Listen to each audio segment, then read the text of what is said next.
भारतातील 12 ज्योतिर्लिंगांपैकी एक असलेल्या श्री त्र्यंबकेश्वर ज्योतिर्लिंगाला अखेर अ वर्ग तीर्थक्षेत्राचा दर्जा प्राप्त झालाय।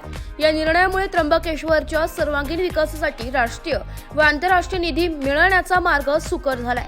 इतके महत्त्वाचे तीर्थस्थान असूनही त्याला अ वर्ग तीर्थक्षेत्राचा दर्जा मिळालेला नव्हता। नाशिक विभागाचे विभागीय आयुक्त डॉक्टर प्रवीण गेडाम यांच्या मार्गदर्शनाखाली जिल्हाधिकारी जलेश शर्मा आणि त्र्यंबक नगर परिषदेच्या मुख्याधिकारी डॉक्टर श्रेया देवचक्के यांनी या प्रस्तावावर काम सुरू केलंय। नगर परिषदेचे अभियंता स्वप्नील काकड आणि इतर अधिकारी व कर्मचाऱ्यांच्या मदतीने जानेवारी महिन्यात नगर विकास विभाग 2 यांच्याकडे अ वर्ग तीर्थक्षेत्र दर्जासाठी प्रस्ताव पाठवण्यात आला। हा प्रस्ताव उपमुख्यमंत्री एकनाथ शिंदे आणि उपमुख्यमंत्री अजित पवार यांच्याकडे पाठवण्यात आला। यावर तातडीने कार्यवाही करत मुख्यमंत्री देवेंद्र फडणवीस यांनी प्रस्तावाला मंजुरी दिली आहे। या निर्णयामध्ये त्र्यंबकेश्वरचे प्रतिष्ठित नागरिक व पुरोहित मयूर थेटे यांची मोठे योगदान राहिले।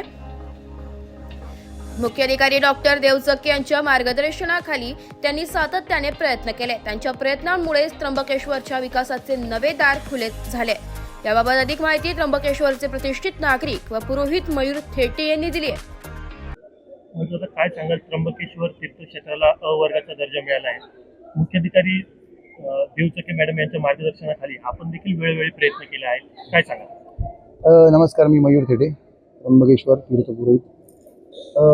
प्रयागराजचा जो आता आपण कुंभ पाहिला, त्या कुंभाच्या अनुषंगाने महाराष्ट्रातही त्याच तोडीने व्यवस्था व्हावी याकरता सर्वतोपरी महाराष्ट्र शासन प्रयत्न करीतच आहे। आणि त्या प्रयत्नाचा एक भाग म्हणून त्र्यंबकेश्वरला नगरपालिकेला अ वर्ग हा दर्जा प्राप्त झालेला आहे। यामुळे त्र्यंबकेश्वर नगरपालिका ही स्वतःच्या एका व्यवस्थेमध्ये या कुंभमेळ्यामध्ये आपला प्रतिसाद जो आहे तो देत राहणार आहे। या आलेल्या अ वर्गाच्या दर्जाने त्र्यंबकेश्वरमध्ये जो काही निधी येणार आहे त्या निधीने त्र्यंबकेश्वरमध्ये भाविकांसाठी वेगवेगळ्या प्रकारच्या सोयी सुविधा करण्यामध्ये नगरपालिकेला एक आर्थिक पाठबळ भेटणार आहे।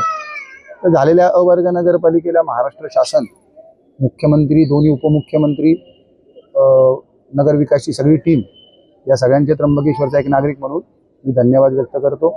आज देखील मंत्री गिरीशजी महाजन या ठिकाणी उपस्थित आहेत। त्यांच्या हस्ते इथे पूजा संपन्न झाली, इथे महत्त्वपूर्ण मीटिंग संपन्न होणार आहे, काय सांगा? आता कुंभमेळ्याच्या पार्श्वभूमीवरती आपल्याकडे दिवस कमी राहिलेले आहेत।